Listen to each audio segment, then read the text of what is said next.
अस्सलामुअलैकुम, welcome back to another video.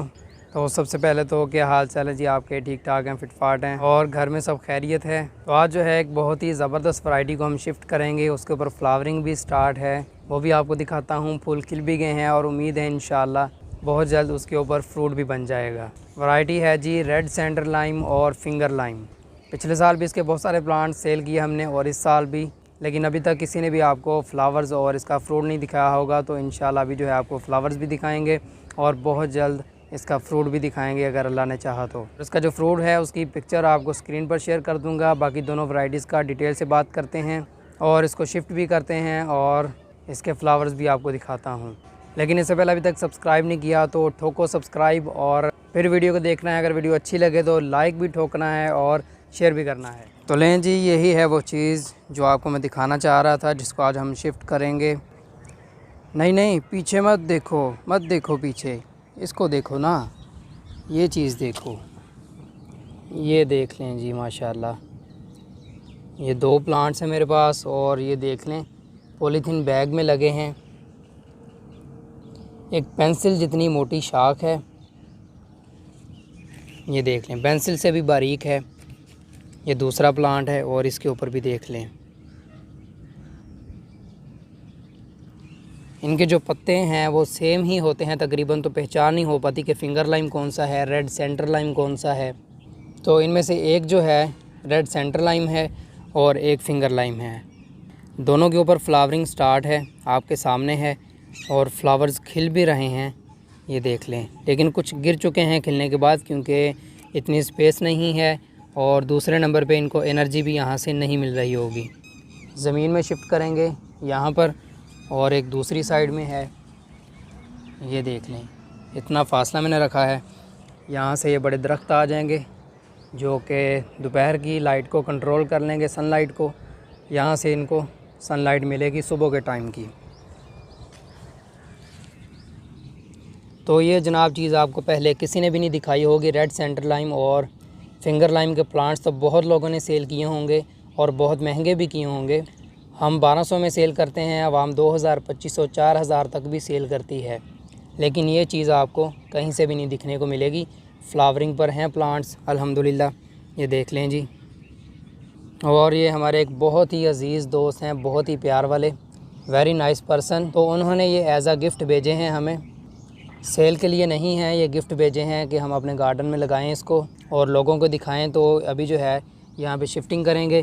तो red centre lime और फिंगर लाइम के हवाले से पहले बात कर लेते हैं, टाइम वेस्ट ना हो, इसलिए साथ ही साथ हम जो है इसको शिफ्ट भी कर लेते हैं।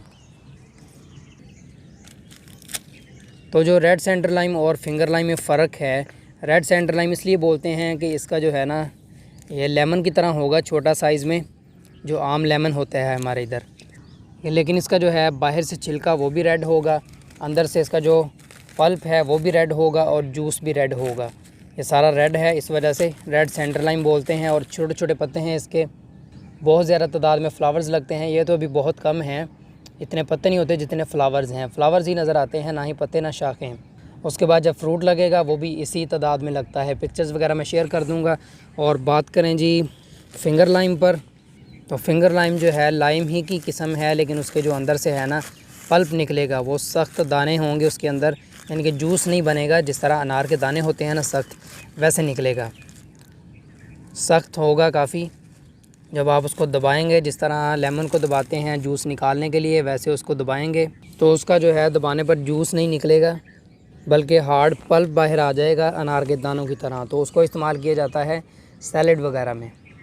तो ये देख लें जी, हमने प्लांट लगा दिया। इसका जो है ना सीधा उल्टा आप क्लियर कर लें, जिस तरह हम भी लगाना चाहते हैं। तो ये देख लें, मैं इस तरह लगाऊंगा। उसके बाद जो है कवर कर दें इसको मुकम्मल, जो मिट्टी निकाली है उससे भर देंगे। तो बात हो रही थी जी फिंगर लाइम के ऊपर। फिंगर लाइम ये चीज़ है, सख्त दाने होंगे, सैलेड में यूज़ कर सकते हैं, वैसे भी आप खा सकते हैं। वैसे खाने पर क्रंची टेक्सचर आएगा, तो उसी वजह से सैलड में यूज़ किया जाता है। यानी कि आपने खीरे वगैरह का या टमाटरों का जो भी सैलड आप बना रहे हैं, बनाया है, उसमें टॉपिंग कर दें या फिर मिक्स कर लें तो क्रंची सा टेस्ट आएगा। सैलड क्रंची ही हो तो मज़ा आता है खाने में, तो ये उसमें इजाफ़ा करेगा। इसका जो टेस्ट है वो कंफर्म नहीं है फ़िलहाल, ये लगेंगे, टेस्ट करेंगे, तभी जो है पता चलेगा इसका। बाकी जो रेड सेंटर लाइम है वो कलर वगैरह में डिफरेंस है, लगने का स्टाइल अलग है और जायका भी डिफरेंट ही होगा। बाकी इसके पत्तों का साइज़ आपके सामने है, छोटे छोटे पत्ते हैं इसके। अभी इसको फर्टिलाइज़र देना बहुत ज़रूरी है, पानी कम देंगे, फर्टिलाइज़र ज़्यादा देंगे। तो लें जी, ये इतनी मिट्टी काफ़ी है, इसको थोड़ा बहुत मैं दबा भी दूँगा ताकि एयर पॉकेट्स जो हैं वो ख़त्म हो जाएं। तो इसी तरह मैं दूसरा भी शिफ्ट करके फिर आपसे शेयर करता हूँ। तो लें जी, ये गया दूसरा भी। इसमें थोड़ा बहुत घास फूस था तो यहाँ से मैंने वो निकाला, इस वजह से रोड्स इसकी हिल गई हैं। अगर घास साथ में छोड़ देता सारी एनर्जी ले जानी थी घास, और इसके जो फ्लावर्स हैं वो गिर जाने थे। तो यहाँ पे देख लें काफ़ी सारे लगे थे इसके ऊपर भी, लेकिन वो गिर चुके हैं, शायद इसी वजह से गिर गए हों। तो चलें इसको भी जो है अभी कवर कर देंगे।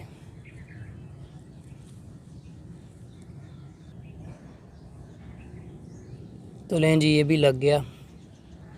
अभी जो है इसमें मैं फ़र्टिलाइज़र भी ऐड करूँगा और फ़र्टिलाइज़र मैं देने वाला हूँ ऑर्गेनिक फ़िश मील और बोन मील। बोन मील जो है इसकी रूट्स को स्ट्रॉन्ग करेगा और ग्रोथ को तेज़ करेगा, और जो फ़िश मील है वो इसकी फ्लावरिंग में इजाफ़ा करेगा, यानी कि ज़्यादा फ्लावर्स लगेंगे और ज़्यादा ही फ्रूट लगेगा।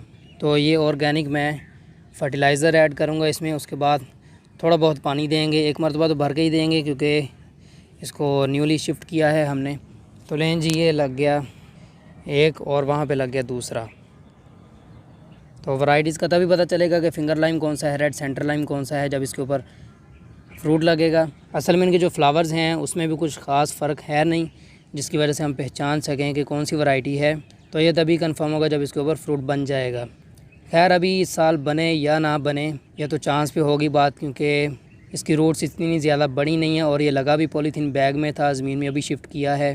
तो इस साल इसका फ्रूट बने या ना बने, अगले साल हर सूरत बनेगा। आपके सामने है फ्लावरिंग इसके ऊपर हो रही है, तो अगले साल फ्रूट भी बन जाएगा।